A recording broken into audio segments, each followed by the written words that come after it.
Je m'appelle Célia Merle, j'ai 22 ans et je pratique le triathlon depuis maintenant 6 ans.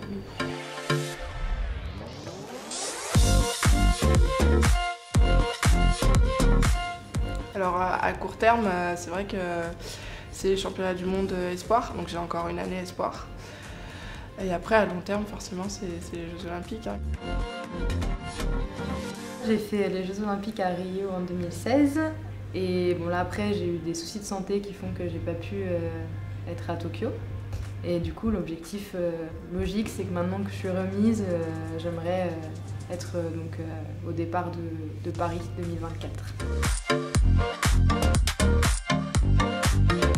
On vient toutes les deux de la natation. Je pense qu'on est allé au bout de notre carrière en natation. Ça a été plutôt assez logique qu'on parte dans le triathlon toutes les deux. Donc d'abord Audrey puisqu'elle a 4 ans de plus que moi et moi j'ai suivi derrière, j'ai suivi la quantière.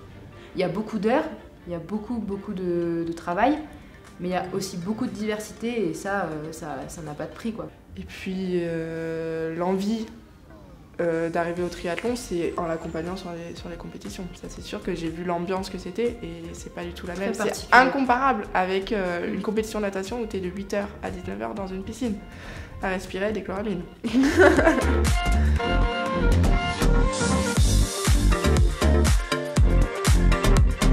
J'étais super contente quand elle a voulu se mettre au triathlon parce que déjà ça nous permettait d'avoir des projets communs. Donc je pense que c'était aussi plus facile pour qu'on puisse passer du temps ensemble parce qu'en fait quand j'ai basculé au triathlon, on a passé quasiment, je pense, 2 ans à ne pas se voir. Ouais, bah c'est vrai que depuis que tu es soignée finalement, si on regarde cette année, ça nous a rapprochés même tous les 4 avec mes parents et je pense que ça a soudé la famille parce que c'était plus simple. Mes parents aussi sont beaucoup investis dans le projet et en même temps devaient rester pour Audrey pour l'aider à se soigner donc là on n'a jamais été aussi réunis que cette année. On s'échauffe quand même souvent ensemble, oui, quand on peut.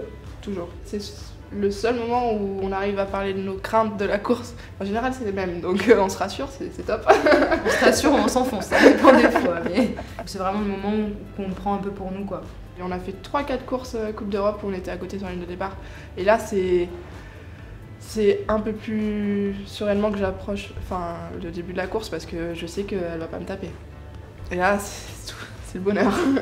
Ça, c'est vrai que c'est important aussi. Ouais. Dès qu'on a l'occasion de se mettre à côté, on le fait. On passe des super moments grâce à ça et pourtant, à la base, on n'a pas du tout le même caractère et je suis pas sûre que s'il y avait pas le triathlon entre nous deux, je pense qu'on aurait plus de mal à trouver des points en commun. Je pense que je suis sa première supportrice dans son projet sportif. Enfin, ses courses, je les vis comme mes courses en fait. Je suis fière de ce qu'elle fait et je suis fière de la manière dont elle surmonte aussi les moments un peu plus délicats parce qu'on en a eu autant l'une que l'autre. Moi je suis sa plus grande fan je pense. Et fan carrément. Bah ouais parce que finalement j'ai vécu ces moments de moins bien de l'intérieur. En fait je l'ai vécu comme personne qui la connaît entre guillemets, qui l'a vu à la télé, l'a vécu. Moi je l'ai vu pleurer, marcher les escaliers à 4 pattes tellement qu'elle n'en pouvait plus. Et j'ai vu à quel point elle a jamais rien lâché et à quel point elle s'est remobilisée pour reperformer cette année. Et je pense que c'est un exemple de mental.